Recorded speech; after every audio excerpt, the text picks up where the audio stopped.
Hello everyone. In this video, I will introduce basically this so-called international Fisher's effect.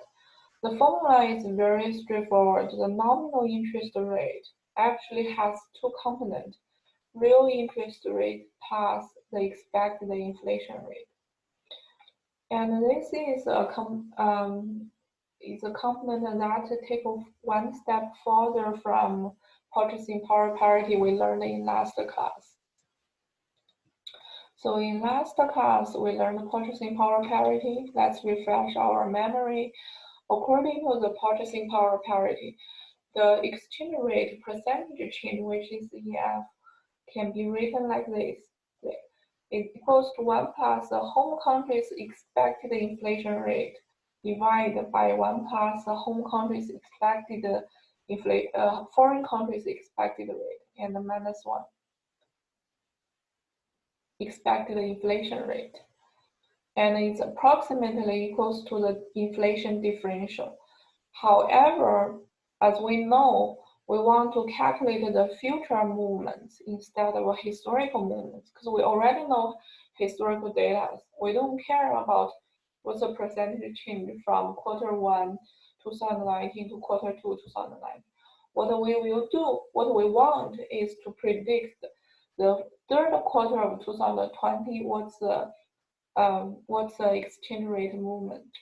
So in this case, we need, for example, if we want to predict the Q3 2020 movement, we need to know the Q3 22 inflation rate. However, we don't know it. This is also should be Q3 2020 inflation rate. However, we don't know it.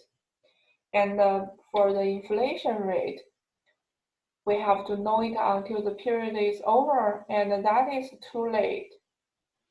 So in this case, we use this so-called international Fisher's effect. It says that the differential of the inflation difference in inflation rate between two countries should equals to the difference between in nominal interest rate between those two countries.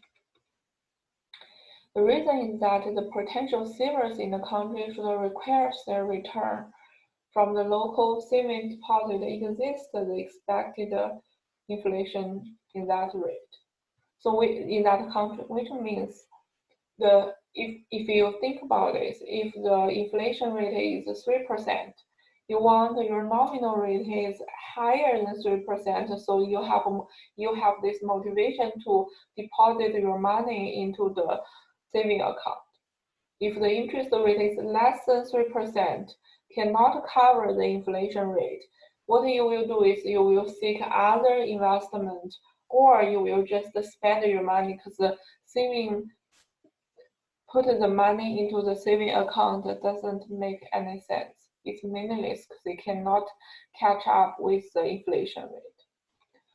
So it suggests that the nominal rate should be higher than expected inflation rate. And the difference between nominal rate and the inflation rate, we call this real interest rate. This is the rate that we factor in the expected inflation rate.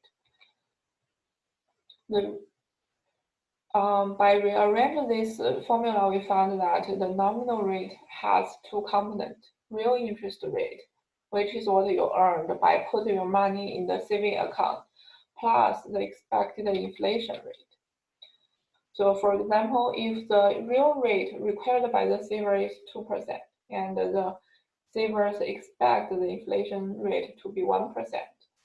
So you know this expected inflation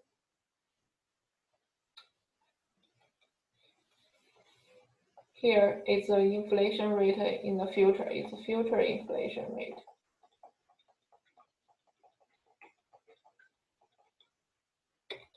Then which means the Federal Reserve and the banks, like financial institutions, will set the nominal rate at 3% so they can attract those savings.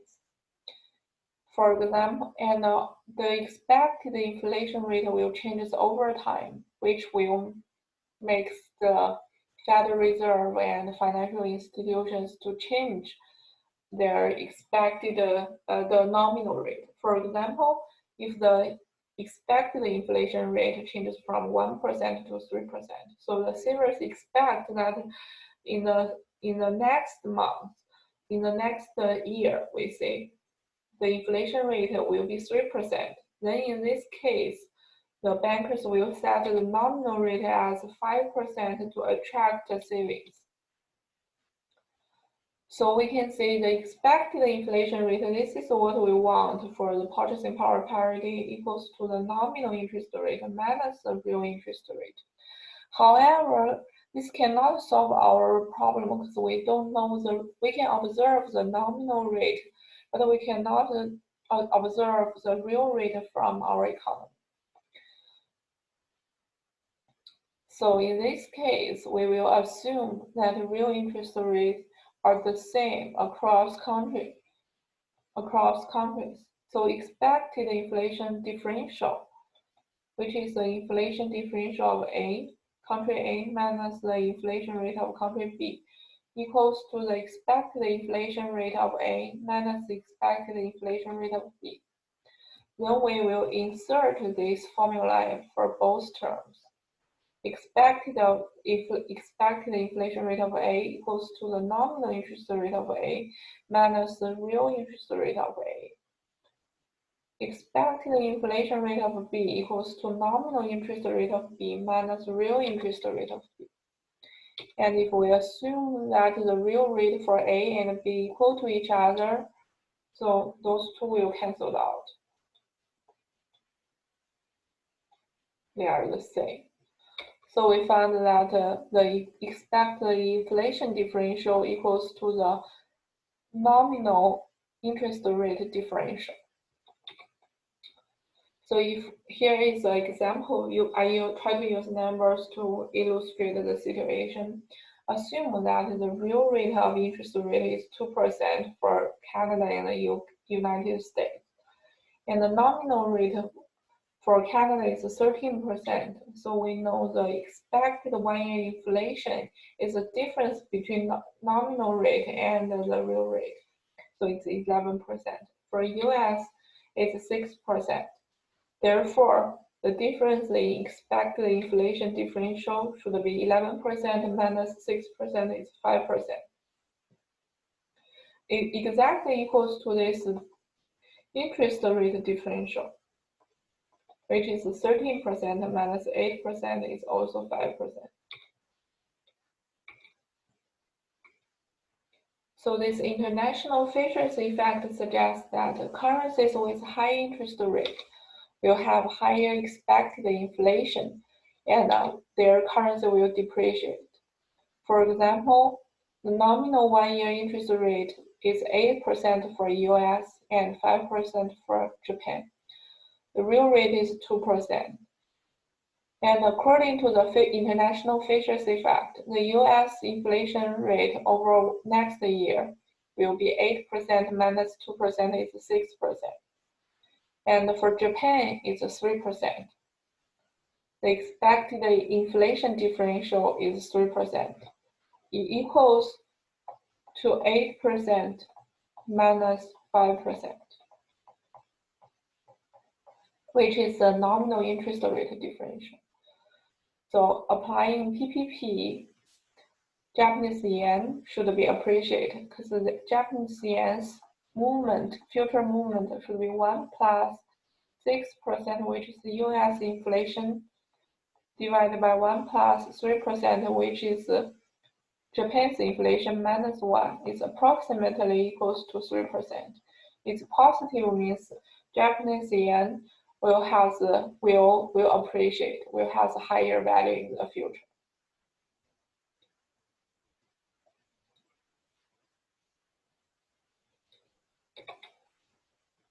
And the US dollar, of course, will depreciate against the Japanese yen by 3%. So as we know, the inflation differential is 3%, just Japanese yen. will appreciate by 3%. And if Japanese yen appreciated by 3% next year, Japanese saver who attempted to benefit from a relatively higher US interest rate would receive 3% less when they convert US dollar to Japanese yen at the end of the year. So we know US interest rate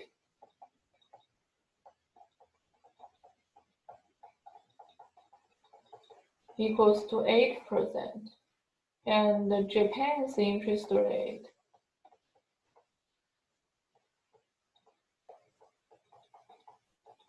equals to 5%,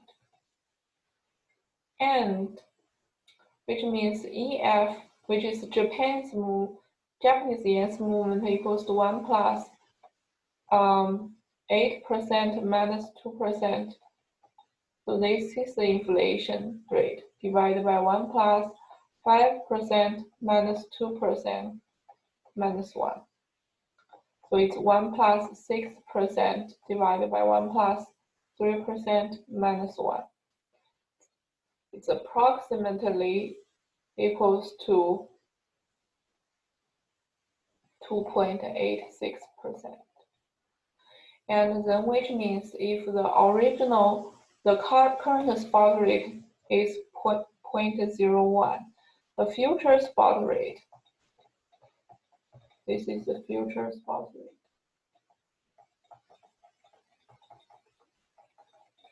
equals to this 0.01 times 1 plus EF. It's equal to 0.010286. So when we invest, let's try to take the advantage of this 8% higher interest rate if you are Japanese investor, and you have 100,000 Japanese yen. You convert it to US dollar, which is 1,000 US dollar, deposit in US and earn 8% interest rate. So your ending balance after 1 year is $1,080. And then you convert it back by this is spot rate. You have 997.08 Japanese yen. Your return is approximately equals to 5%, which is equal to what you invest in domestic. Here's the question: is this a covered interest arbitrage? No, it's not. Because we do not use forward.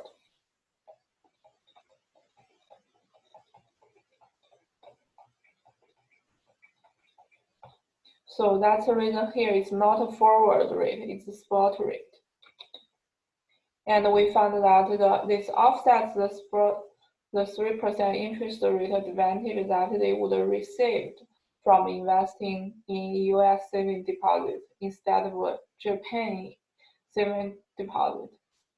So their expected return from US saving deposit is 5%, which is exactly the same to what they can get from this 1 year deposit in Japan.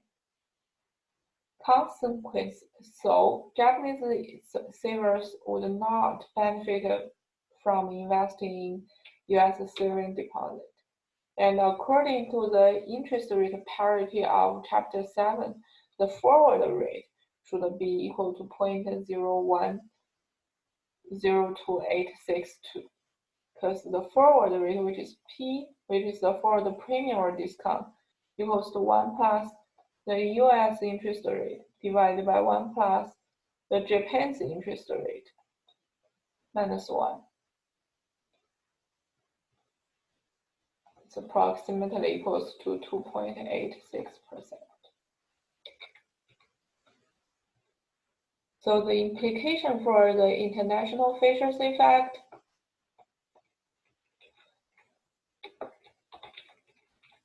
is that if who want to capitalize a relatively higher US interest rate, because higher interest rate implies higher inflation, which means the currency will depreciate.